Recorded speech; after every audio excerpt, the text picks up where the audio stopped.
What's up, everybody? I'm back at it again. So on the last video I was complaining about the rear shock on this Hikeep K6-S and how it was bottoming out, and that I went and bought another shock off of Amazon that was 750 pounds spring rate. So here I am with it and I'm jumping on it now. This is the original shock, and as you can tell, it's bottoming out, it's clacking, it's just gross.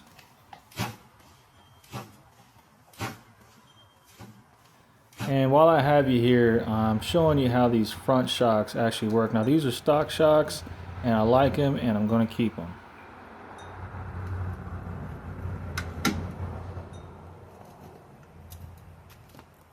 Now this assembly was a pain in the butt because they used a soft metal and the Allen key kept stripping out, so I had to get an angle grinder and cut the head off.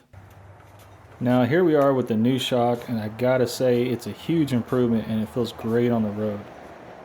It's a 190 millimeter shock. It brings the seat height down about 1/4 of an inch, but who's complaining about that? The shock was only $17. It's adjustable and it's lighter than the stock shock. I'll post a link in the description down below. So thanks for watching, like and subscribe, and we'll see you on the next video.